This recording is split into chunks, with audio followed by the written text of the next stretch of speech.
Si vous souhaitez transformer une pièce dans votre maison pour en faire une belle salle de bain, cette vidéo est pour vous. Et on va avoir un nouveau format aujourd'hui. Je ne sais pas si vous me suivez sur Instagram et TikTok.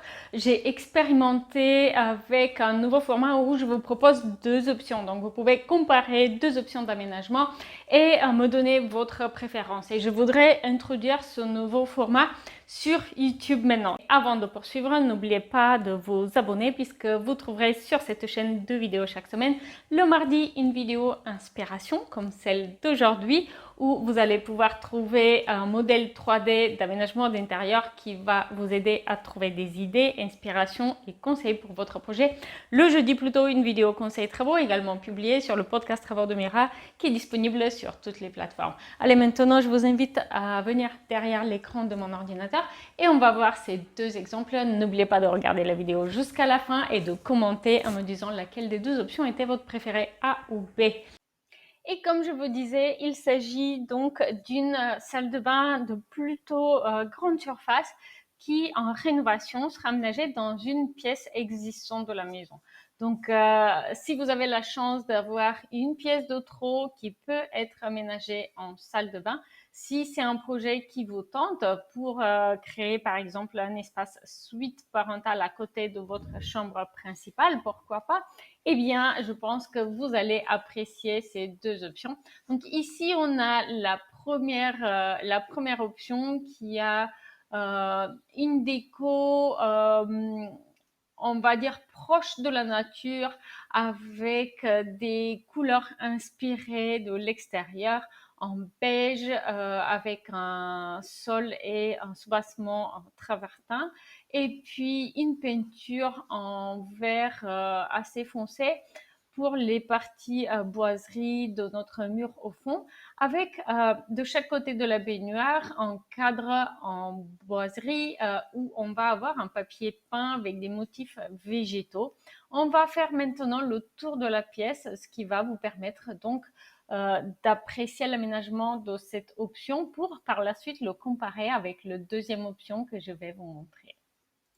Alors, notez ici, de chaque côté de la baignoire, on a aussi ces luminaires qui vont venir éclairer le mur pour sublimer donc le cadre avec le papier peint panoramique, mais aussi pour créer un effet décoratif et un petit peu plus dramatique, on va dire, de la décoration d'intérieur.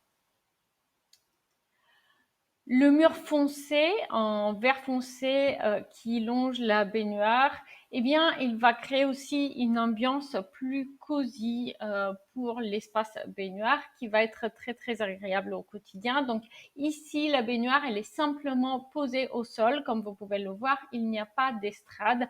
Donc ça veut dire simplement que les raccordements de cette baignoire vont pouvoir se faire à l'étage en dessous, ce qui peut être faisable si en dessous vous avez par exemple une buanderie ou une cave. Autrement, il est très fréquent de créer une petite estrade pour la baignoire îlot afin de pouvoir réaliser les branchements. Et vous pouvez voir également que le mitigeur, il est sur pied, il n'est pas sur le mur, donc ça veut dire que également les arrivées d'eau devraient arriver par le sol. Ici, on a un meuble vasque que j'ai trouvé chez Maison du Monde qui, je trouve, est très, très élégant, mais aussi assez discret, puisque ici, l'élément principal de la décoration de cette pièce, eh bien, c'est évidemment la baignoire et son entourage, donc le mur vert et puis les encadrements en papier avec le papier peint panoramique. Donc pour moi, c'était très très important de garder la vasque pour cet aménagement relativement discrète. Donc on a un meuble en bois avec une vasque en céramique posée dessus et un miroir très très simple. Vous allez voir, c'est très différent dans la deuxième option que je vais vous montrer. Mais si vous avez suivi l'astucier déco qui est offert avec notamment le journal de bord rénovation, vous savez que dans chaque pièce, c'est important d'avoir un élément central qui va être le centre de la décoration et éviter d'en avoir plusieurs auquel cas ils vont commencer à se concurrencer. Donc ici, clairement, la vasque et le meuble vasque n'étaient pas cet élément central et voilà pourquoi j'ai opté pour quelque chose d'assez léger et neutre. On a également une douche dans cette salle de bain. Donc une douche avec un receveur de 120 par 80 en blanc et puis une paroi de douche qui va venir empêcher les éclaboussures. On a un mur en bicouleur, donc effet pierre naturelle en soubassement et au-dessus un simple carrelage blanc avec une colonne de douche très très simple. Donc une fois de plus, comme pour la vasque et le meuble vasque ici, l'objectif est de garder cet espace relativement neutre afin de laisser l'espace baignoire prendre donc toute sa valeur et toute sa place dans l'aménagement de cette pièce. Et c'est d'ailleurs la première chose qu'on va voir quand on entre dans cette salle de bain avec baignoire îlot. Et maintenant, n'oubliez pas, on a vu que la moitié. Je vais vous proposer de voir la deuxième option pour cet aménagement. Et vous allez voir, c'est la même pièce, mais l'aménagement est assez différent.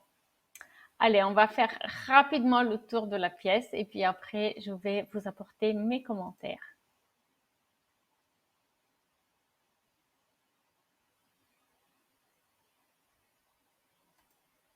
Alors, vous pouvez voir ici, au contraire, la baignoire îlot, elle va être plutôt dans un espace assez neutre et elle va se faire discrète plutôt avec un sol en gris et puis le mur au fond avec les boiseries également dans les teintes grises. Donc relativement discret, des éléments qui n'attirent pas trop l'attention.